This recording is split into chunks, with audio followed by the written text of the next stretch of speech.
Let me come to you, Shefali, first. As a CEO, as a leader, all these challenges that we spoke about, how did you address these challenges and how did you navigate the downs in your journey?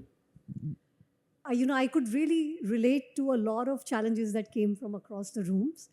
And, being in the professional services, uh, we've all seen similar, circumstances, similar social upbringing, right? So I'm a chartered accountant.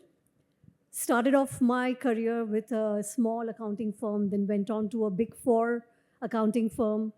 I left and joined another law firm, and then I joined a boutique firm, came back to a big four firm. So I've seen a lot of different formats of professional services industry. And I've seen this issue across all of them. At the entry level, we have almost, there is a lot of gender equity. 50% women, more than 50% women in many cases. But as you rise through the cadre, we see the women fall off the chart. And that's largely, somebody said social conditioning. That's true. For us, family comes first. If there is anything that needs to be attended to at home, it's first the woman's responsibility. What gets cooked at home, whether how are the children's being raised, and anything happens, that's firstly the women's responsibility. So that's the main reason why women tend to give the career a little stepmotherly treatment. Only in their free time they would want to focus on it, or if there is any crisis, that's the first thing that gets put on back burner.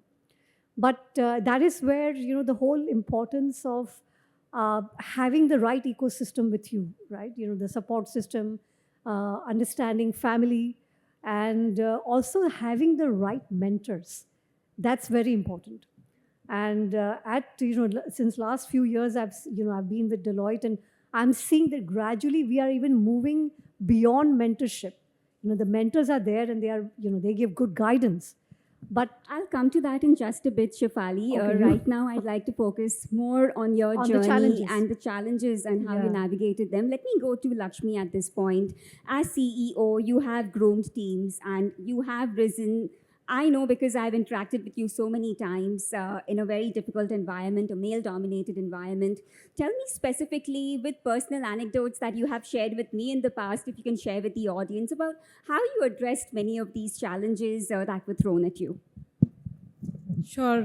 Hi, good evening to all of you. It is a quasi long weekend because it's a day off tomorrow. But we're all labor class, so we're always working. So Always there is- but before I come to your question directly, just a quick reality check for this audience here. If I tell you pilot, what comes to your mind? Which gender comes to the mind? Instinctively, male. If I tell you nurse, what gender comes to your mind? Right? But the reality is we have female pilots, the reality is we have male nurses. So what happens is that in our lives, and especially being part of the financial fraternity in fund management, in asset management, whether it's listed or unlisted, we have faced, and somebody made a statement about stereotypes, because our mind is conditioned to be like that. The moment I say, don't think of a monkey, each one of us, because we are humans, we're thinking of a monkey. So I'd say that a lot of these inhibitions are self-made, conditioned by people around us, and we all come with baggage. And imagine whether you're doing weightlifting, whether you're doing a bench press in the gym, or you are carrying this baggage in your mind, which all of us do. Even I have done that. Somebody said that being, part of a fraternity which is male dominated, when I joined the industry 25 years back, I was the only woman in the dealing room, and today I'm still the only woman in the boardroom. So but now I don't have that, self-doubt or, that thing in the mind ki, acha, ye aisa ho raha hai, so am I doing something wrong? In fact, you tune your mind and you condition your mind to say that you're daring to do something different, which probably somebody wanted to attempt and didn't really get to attempt. So I think that journey, or the metamorphosis from the caterpillar to the butterfly, is the journey that everyone has to do. I have done it, and it's not rocket science. Trust me, all of you can do it. How did you do that journey, Sonia? So thank you, Forbes, for this invitation and recognition. I think a lot of my journey is already written beautifully by Nasreen. Like I've always said, I grew up in a family where my father and mother, both parents, were very focused on academic excellence from both boys and girls. There was absolutely no differentiation. I think same in the case of, so we competed head on with, both genders at every place. Fortunately, I joined a investment bank, Mr. Kampani. He doesn't care whether you are wearing a suit or a sari. Often doing M&A deals, I was the last person to leave office. Working on some Excel spreadsheets, and he would walk up to me and say, "Everything okay?" And I used to say yes, and then he used to say, "Just switch off the lights before you go." Okay.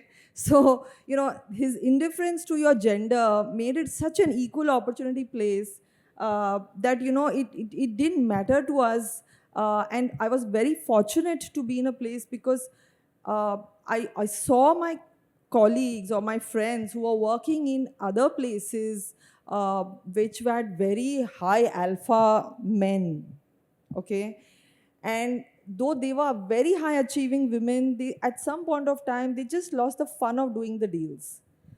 Because it was difficult for them to network. It was an all boys club. Often, when I went for meetings, and like Lakshmi said, the men would look at the clients would look at the men, even if they were junior, and talk to them, not to me, right? Thinking that maybe he is the senior person, maybe she's just, someone who's there to assist him to take his notes or something like that. So I think, we have to then just take the mic and say, talk to me, right?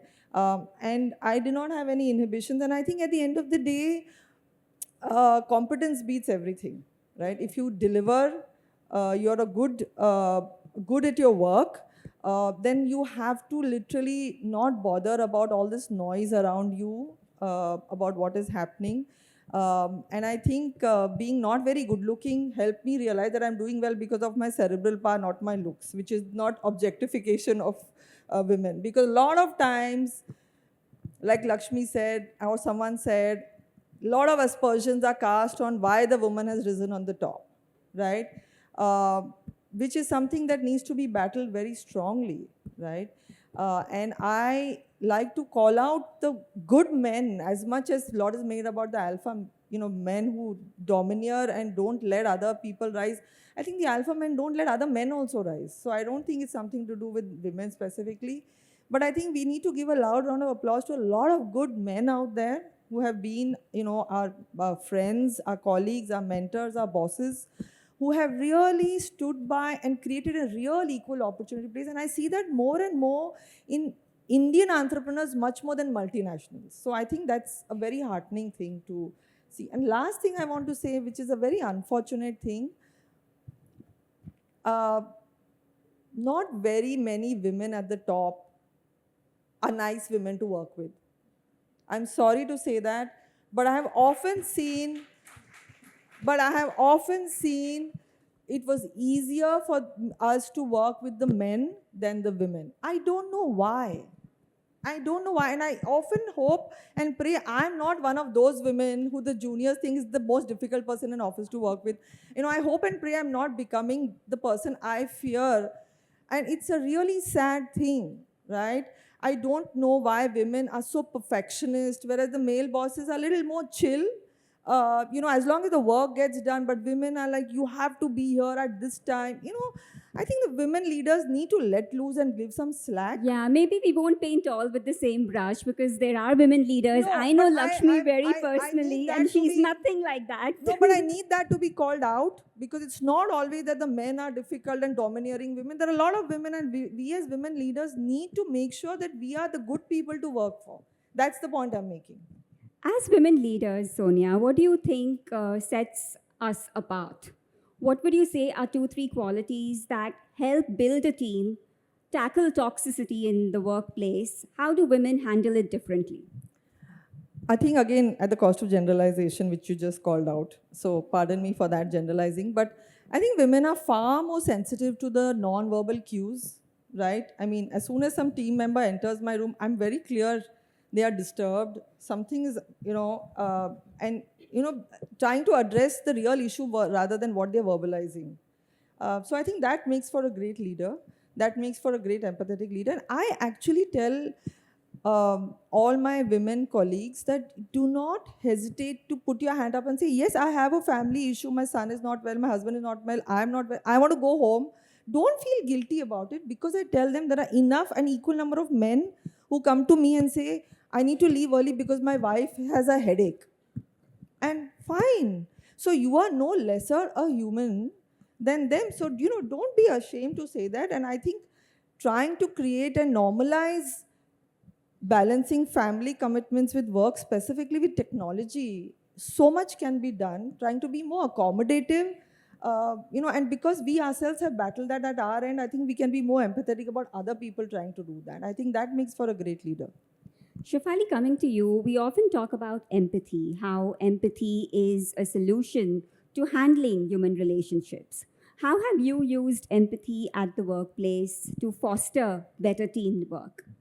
I think what Sonia said about, as women, we are more perceptive.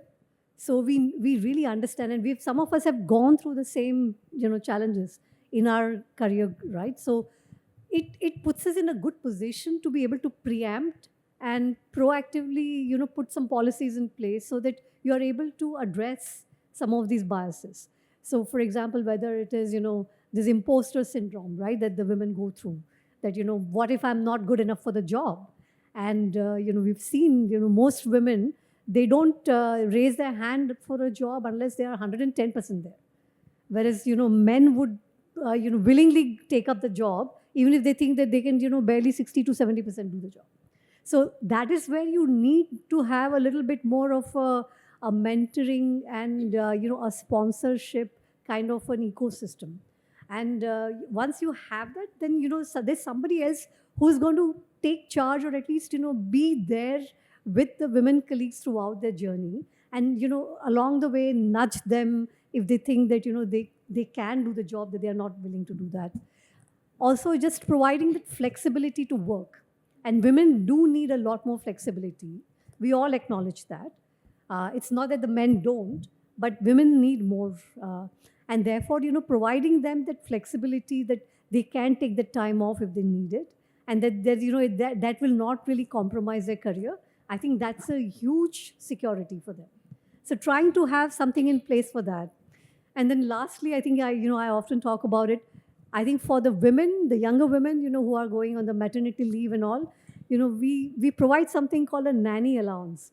And that itself is such a good equalizer that, they have somebody that that's already paid for, and then therefore the family does not really, challenge them on that. And that gives them that enough of a cushion to go out and do the job that they want to.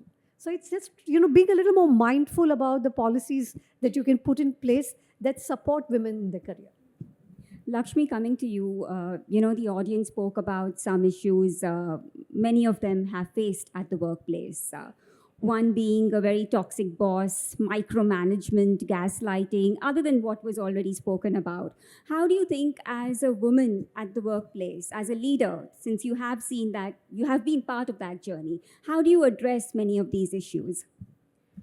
So I'll tell you, leadership is gender agnostic, but I kind of chime in to what Sonia mentioned, that as an empathetic leader, you lead your team with a heart and yet take decisions with the head. I think that is so very important, which means that you are combining the IQ and EQ, which is so very important. Have you seen the movie Tare Zameen Par? Yeah. So in that, Ishan is a special child. He's a dyslexic kid, and Amir Khan obviously is his mentor. And he says that har bachcha special hota hai. Every child is special. And when you start recognizing and realizing that every team member of yours is special, somebody is operating at 100% capacity utilization, somebody may not be. And typically what HR people call it the bell curve, I call it the human curve. So, you need to be human, because typically, I have nothing against HR professionals. I jovially tell my HR colleagues that you guys are inhuman resources, not the human resources.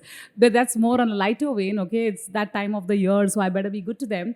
But the point is that I think that is the fundamental difference which kind of allows you to be slightly more agile and put yourself in that position. So, again, if I take my own example, I tell people don't be like me genuinely, because my maternity leave formally 20 years back was 3 months. I came back exactly on the 31st day. Nobody told me to, but obviously it's my calling, and I said this is what I'm meant for.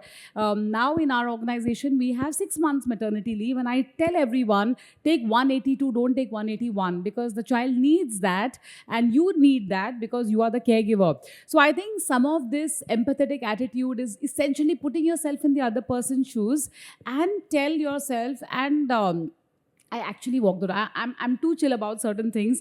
Honestly, I don't care when my team members come in, when they go out, but work they must, deliver they must, and if there's a timeline, they have to deliver. I think that's what the crux is. And when more people, and you know, this is a game of relay. So you have to pass on the baton, or in kite flying, it is dheel chodna. I discussed this with you. So it is very important to let go of the baton. And if you do not, that really ekes of insecurity.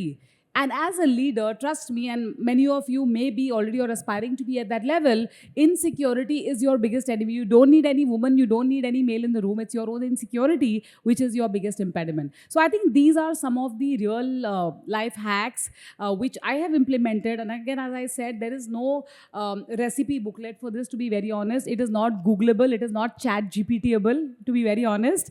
But this is something which you learn around, and it's absolutely doable. It's about commonsensical approach to something which is very uncommon today. So we have 2 minutes before we wrap the panel. Very quickly, as chairperson at Deloitte, tell me a couple of ways in which you are trying to pave the way for women leaders and trying to create systemic change, be it gender parity when it comes to pay, be it overall authority. What are some practical ways that you are trying to achieve that? So, like I said, one of the first things that we did was, try and have sponsors for the women who are in that mid-management level. And that just means that they are the leaders who have the responsibility and they own the career of, few women colleagues. And they actually open the doors for them, not just be there and, guide them when they approach, but proactively, ask them, why are they not doing 10 other things that they should be doing? Secondly, we also try and make the management accountable. So today, as a board, if you are asking the questions to the management and holding them accountable, why don't they have a good pipeline of women that are coming up the chain? Then that actually forces them to take actions. And I think this is what every board must do. Whether it is gender, age, or whatever, diversity, inclusion, but really make the management accountable for it. Lakshmi, now you come from the finance industry. We are going through very interesting times, volatility, turmoil, a lot of uncertainty as well. What's your playbook? What is the CEO's playbook that you would recommend for leaders during such times to lead with empathy at a time when we are seeing so much disruption? We are talking about artificial intelligence. What is your playbook? So the playbook is very simple, Neha, that, and this is because of the market role, we will have Bulbulaya, then we will have the sequels to that, Bulbulaya 2 and 3, you will have Anjalika, you will have Manjalika, but then you have to decide whether you are Karthik Aaryan or you are Vidya Balan, and you have to decide who is the witch which is haunting you. I think that is so very important in our lives. And equip yourself. Shiva had the Brahmastra. We do not have the Brahmastra, but our Brahmastra is the kind of agile skill sets that we have to take up. As you rightly said, AI, Gen AI, the world is changing tectonically, and fund management, the way you are going to deliver returns to the shareholder, the unit holder, is changing. So agility is the name of the game, and that is the only playbook that you have to live with. Sonia, before we wrap up, very quickly, you have the last word. You are the deal maker. You are very good when it comes to negotiating. Share a few tips with the audience. How do women become very good negotiators? We are good, but just to up our game. Yeah, we are very good at negotiating for our clients, but we are very bad when it comes to negotiating for ourselves. I don't think women market themselves well internally. And I think, like Shefali was saying, women really want to be super prepared 110%, whereas the men, I can tell you, being the CEO, are not even half as prepared as you. So just go out there and say, I can do it. We'll figure it out along the way, right? But it comes to negotiations, obviously the simple mantra is understand where the other side is coming from, go well prepared, do your homework. Those are basics 101 of negotiation. But very important for all the women out there, believe in yourself. You are good. And don't let anyone tell you you're not. If someone tells you you're not, you change your boss. Because he doesn't know and he can't understand. Change your boss, remember? He or she can't understand how good you are. Okay? Nothing can, nobody should be able to tell you how good or bad you are, because that should be something you should be able to tell yourself, because when you exude that confidence, the client feels it. When you go to a doctor and the doctor exudes the confidence, half of the patients get cured with that. Same thing is with all your clients also. So just believe in yourself. You are good. And I can tell you a secret, being, at a position where I'm seeing a lot of men and women, the men are not half as good as you. So just be there and fight for yourself. And So Neha, believe in just yourself. one point, since Sonia mentioned this, I think there is a very thin line of differentiation between assertive and aggressive. But when men do it, they are called assertive. Trust me, when women do, they are deemed aggressive. Hindi में बोलते वो करे तो रास लीला, हम करे तो character ढीला. So don't get sucked into it. I think it's so very important for us to be assertive and yet be absolutely, knowing that there is that fine line.